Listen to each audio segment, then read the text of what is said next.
Hi, everyone. I'm Allison Ramsey with the Empire Life podcast, and we interview entrepreneurs and influencers, game changers from all around the world about how they have launched their online empires. We are a tech and digital marketing company, and we help entrepreneurs to launch their online empires. And I want to intro this phenomenal woman, game changer, influencer that today on the podcast we're having as our special guest.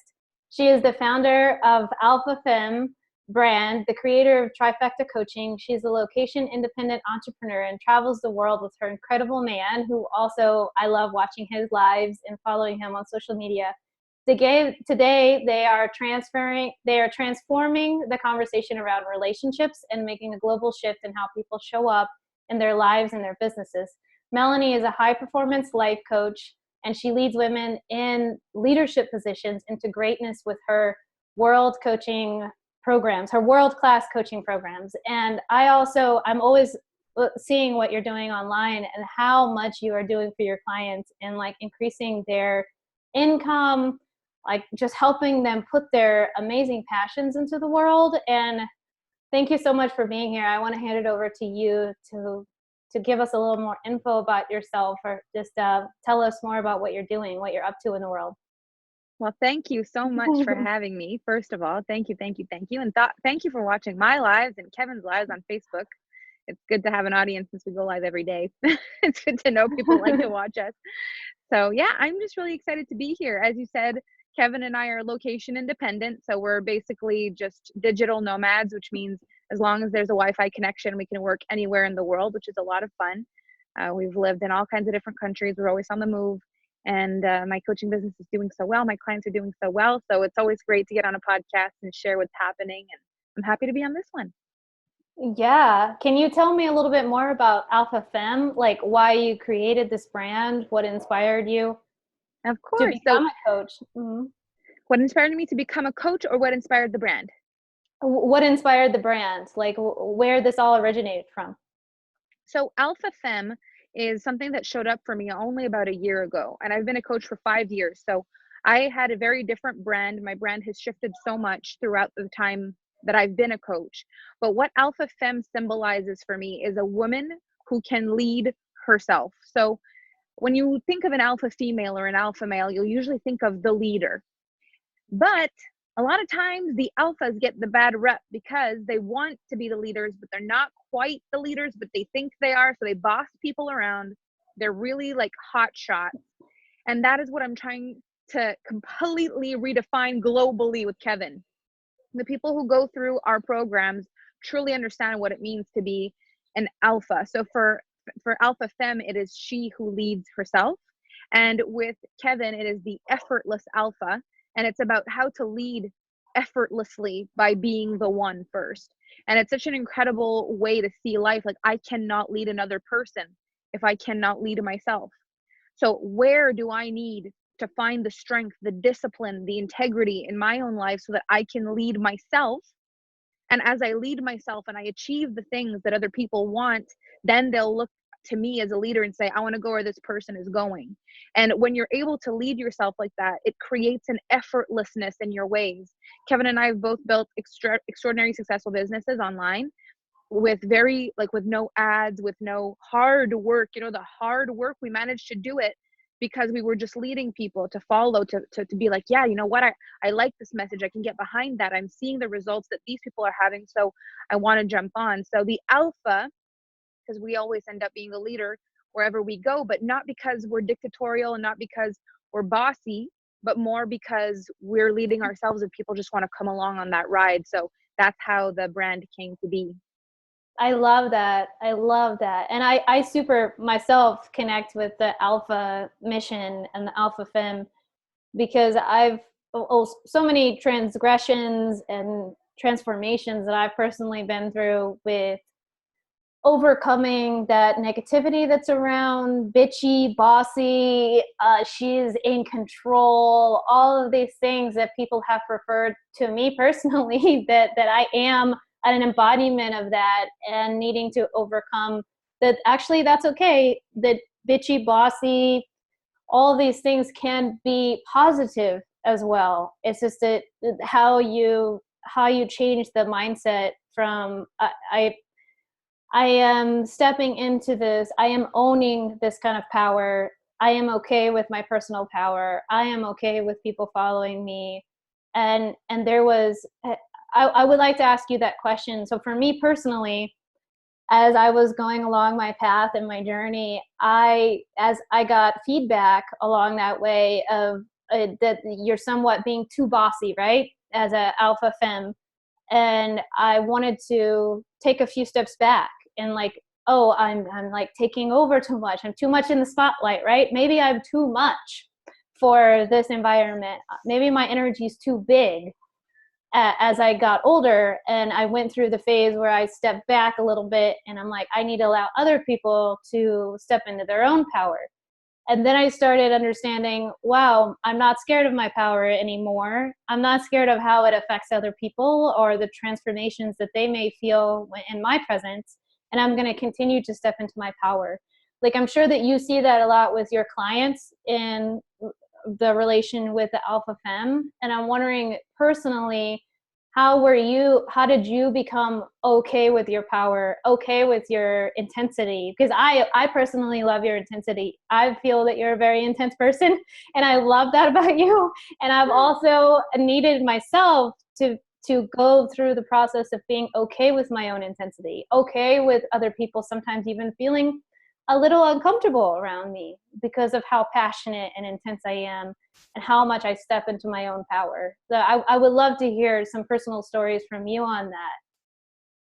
So I think a big thing happened for me when I understood my power, because wanting to be in charge and wanting to be the boss is a quality for a woman who can be a leader, but it's usually a leader out of power. When you need to boss people around, it means they don't want to follow you effortlessly. And I remember times in my life where I was just like, if you would just listen to me, like if people would just do what I'm saying, it would be so much easier and so much simpler.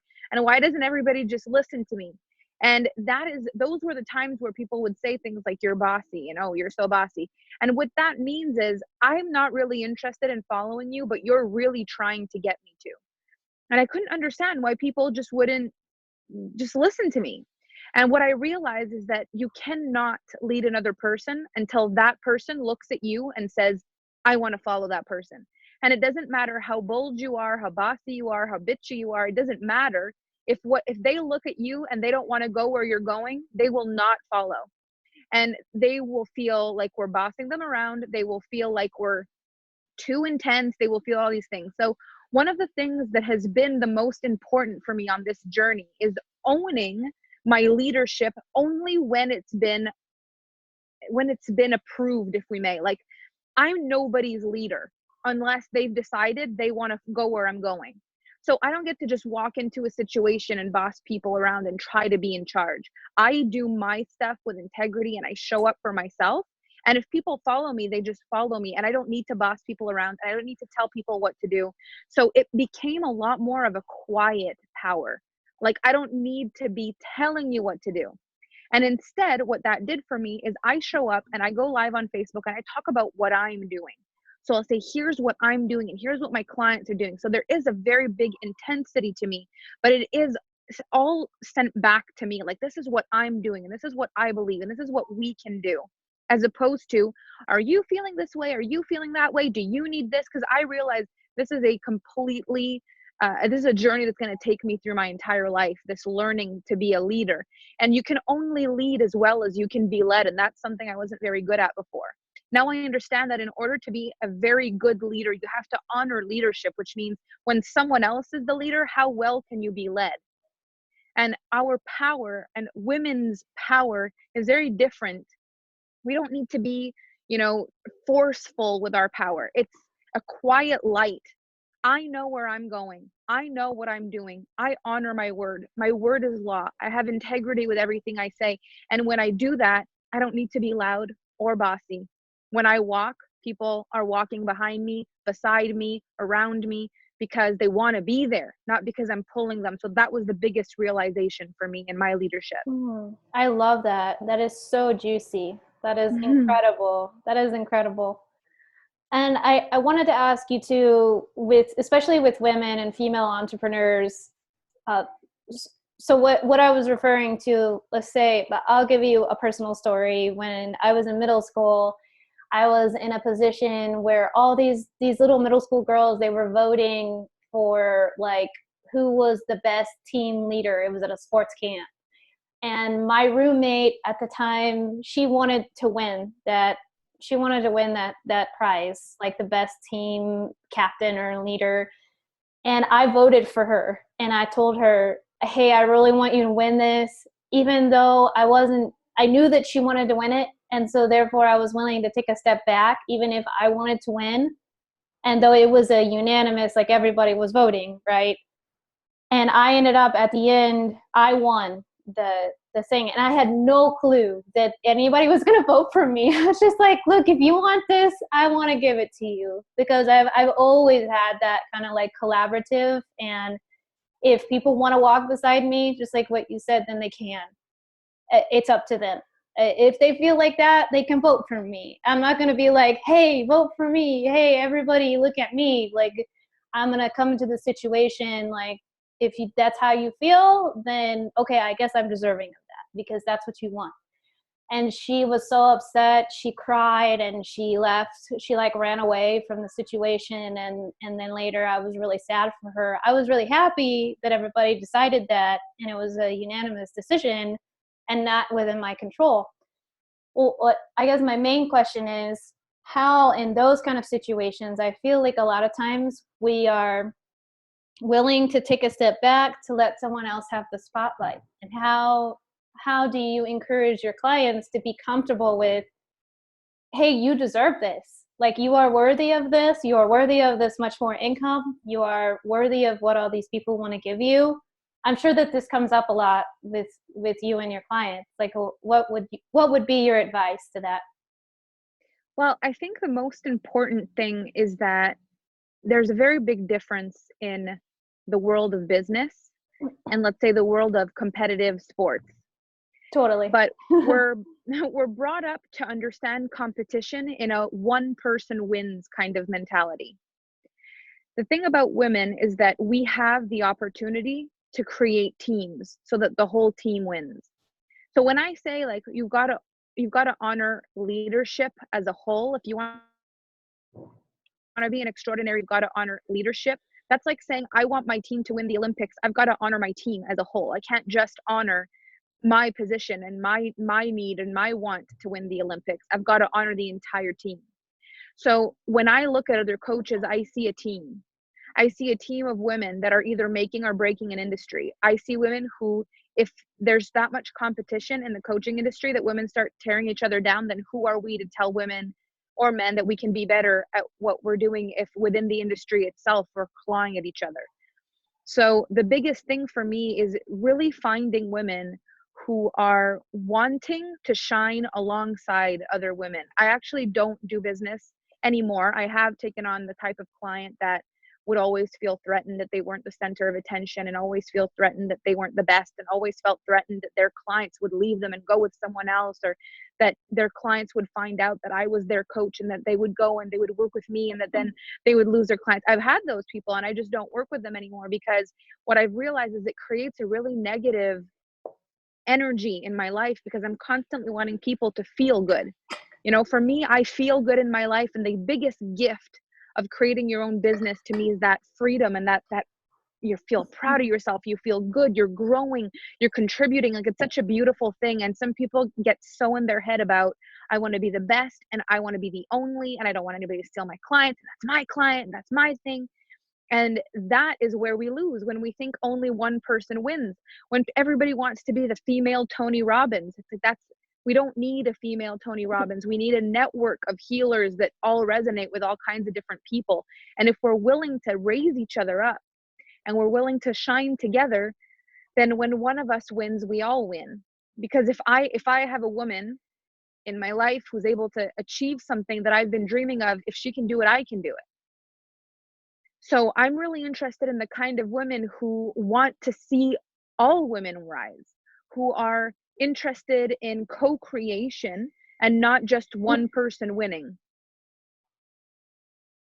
So I Amen. think that's the biggest difference for me. Oh yeah, me too. Me too. I am completely all 100% in on what you just said.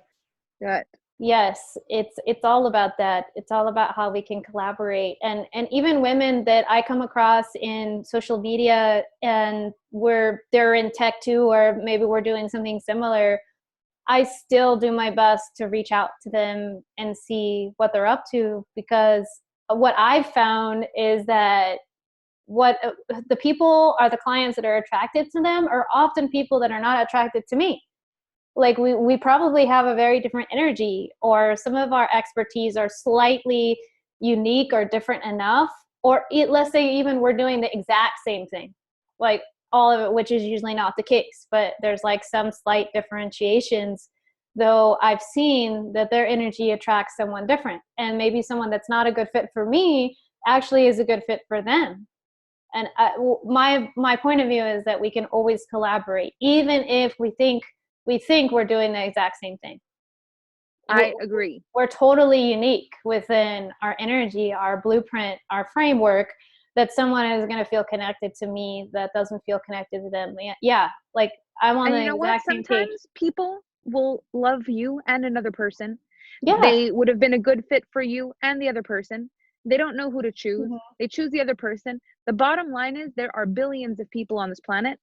And if you have like 1,000 clients, you're swamped. So what so do you think you Yeah, can find 1,000 clients, even if someone's doing exactly the same as you, even if they're doing better than you, even if they're doing it identical, just a little better, 1,000 people will probably still pick you. So focus on that. Focus on the people exactly. that are yours to help in that moment. And if they leave and they go with someone else, there's a new person that's going to come. Like just believing that there's enough for everyone. I completely agree. There's enough at the top, even like we're all climbing this ladder, and there's enough for us. There's enough space. There's enough air. I'm consistently with your clients. How do you help them to come into that mindset if they're not in that mindset already? Well, this is I think the big thing, like this is where the leadership comes into place because they watch me and I don't scrap for clients and I don't it's so effortless. I think I just do what I'm doing and I talk about what I'm doing and I give and I talk about how I can, I give advice on my Facebook lives and I'm there. I'm giving value every day. I don't worry that I'm going to run out of things to say. I don't worry that I'm going to run out of clients. I'm not freaking out, scared, just trying to grab people. I'm not doing Exactly. that. So Hmm. they're watching me do that and it's just like, well, that's how I bought. And that's what I felt comfortable with. So, hey, maybe I don't need to freak out so much. Maybe I can just be who I am and stop trying so hard. And maybe I'm just going to find my clients. And I celebrate them and I invite them to come speak on my social media page and I brag about them and I talk about them and I invite my network to follow them. And I think eventually they get it like, wow, this woman is not afraid of me at all.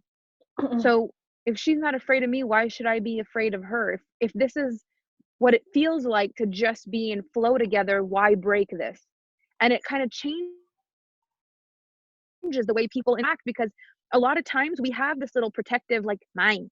This is mine. Don't touch. Don't Exactly. don't don't be friends with my don't be friends with my friend. Don't be Yeah. clients with my client. Don't and when you change that and it becomes we live in an abundant world and let's just connect, I think it helps people believe that it's possible when they watch me do it. So when you walk the talk, then it's a lot easier for people to follow. Amen. Yeah, I completely agree.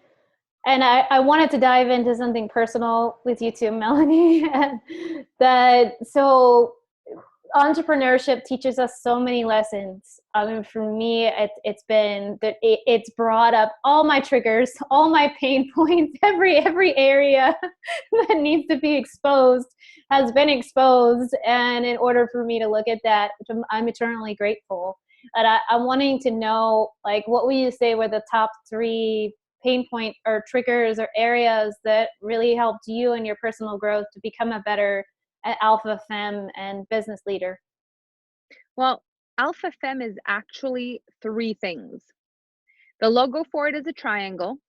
And there's 3 main points, one for every spoke, one for every part of the triangle, for every line of the triangle. For me, an alpha femme is a woman who runs her mind, her business, and her emotional intelligence. And those are the 3 things in my life that were completely out of power and caused me to lose everything I had ever built, everything I had ever thought I had. I lost everything. And, I had been a successful sales trainer. I would write scripts for selling from stage. And I would teach and train people to sell from stage. And I became one of the top people worldwide in this trade. And I was so good at it. But when I broke up with my partner that I'd been with for almost 7 years at that point, my heart broke, and then my mindset broke, and then my wallet broke, is basically what happened. Everything just got destroyed. And I was so emotional that I couldn't sell anymore. I couldn't teach anymore. I felt sick all the time. I couldn't concentrate. I couldn't focus. And it was the most stressful thing to have to go through that, because I was like, I had it. Where did it go? Where did it go? I had it, and then it was just gone in a second. So what I realized is, if I could work on my mindset, if I could really focus on my mind and get myself back to that place where I was taking responsibility for my life, then maybe I could see what's next for me and where I need to take responsibility and what can I learn. So when I really lost everything, the first thing I did was I worked on my mindset, and I got myself in a place where I was willing to take responsibility and to say that, okay, it wasn't,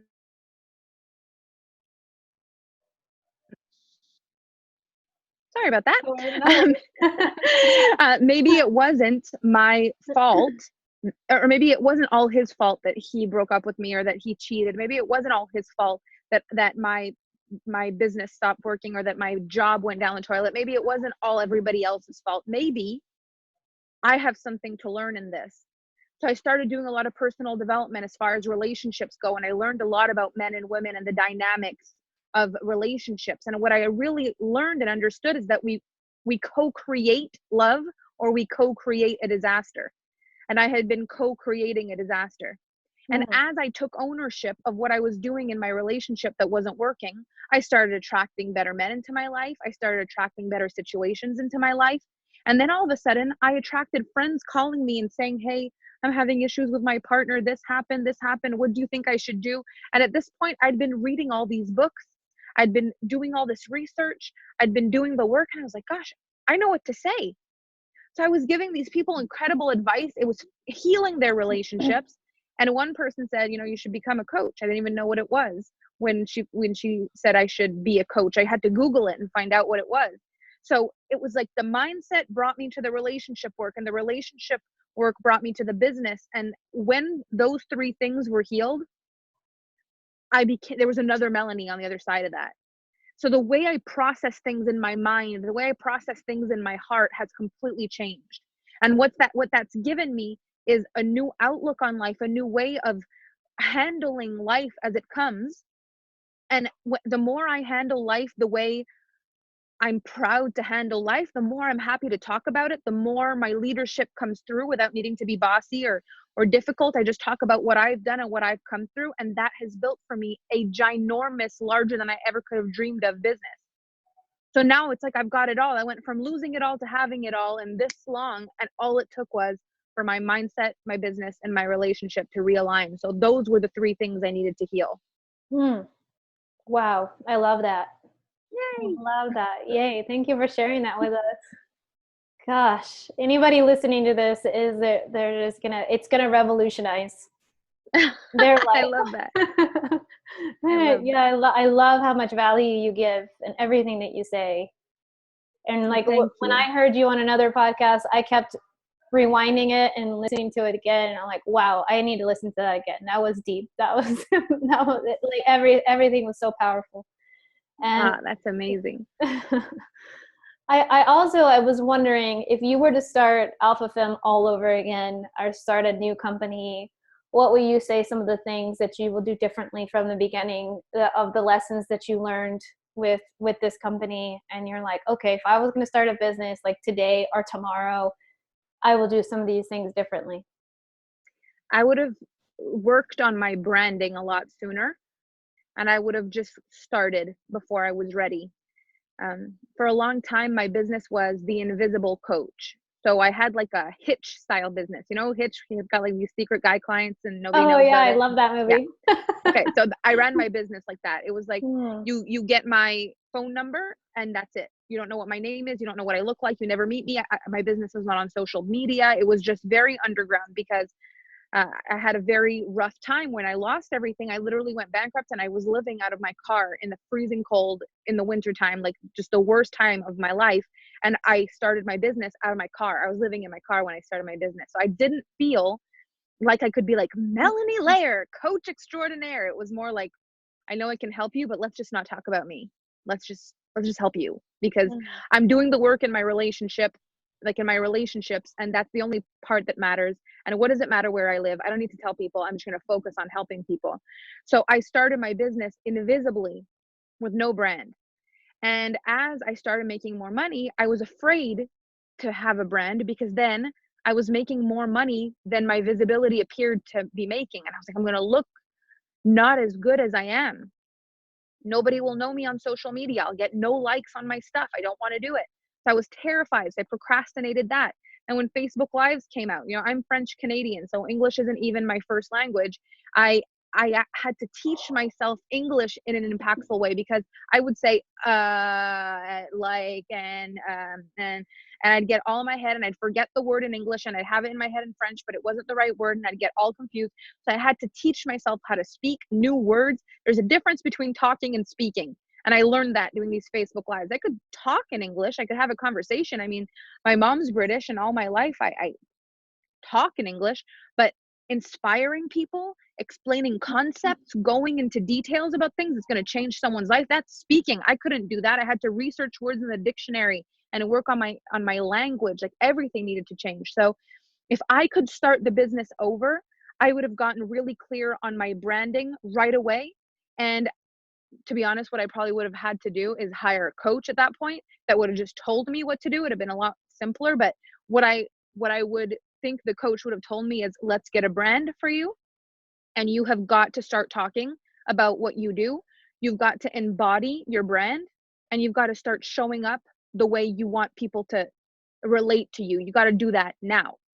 You've got to stop hiding behind your fears of what's not good enough. And instead you got to go forward, Melanie, and go and show yourself now, because I can't even imagine where my business would be if the first 4 years I hadn't been invisible.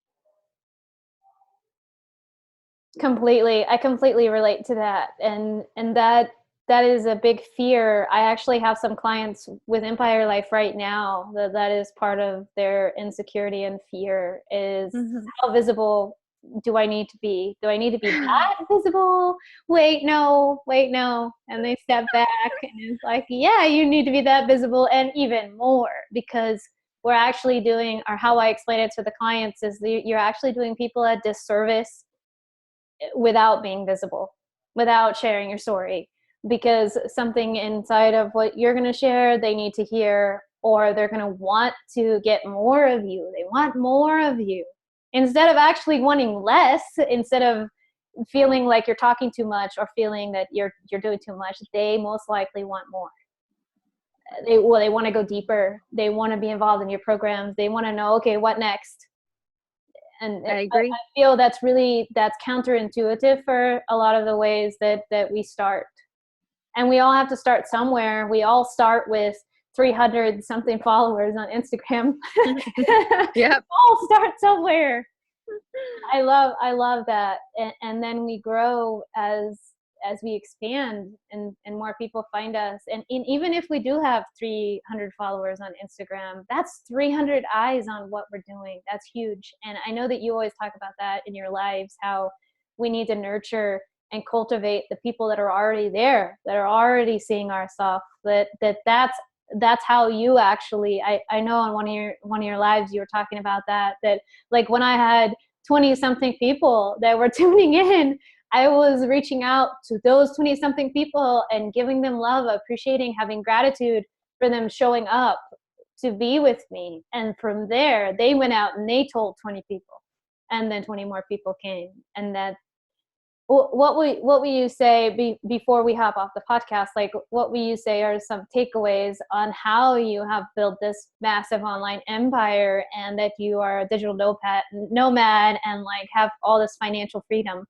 What are some takeaways for you on like someone starting right now on how they can do that for themselves, or what they actually need to be focusing on? Because that's the main question, because we have so many things that we think we need to focus on as entrepreneurs. How do you narrow that down? So I think the most important thing is to take time to celebrate every little accomplishment, because one of the biggest mistakes we make in the beginning is we're running after something we think is going to make us happy.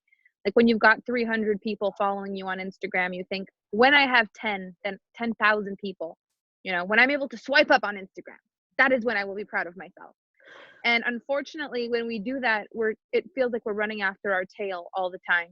And it feels like we're just running around and running around trying to catch this goal that never comes. So whatever it is that you want to achieve in your life, fabulous. Keep dreaming, keep pushing, keep wanting. That's part of what helps us grow.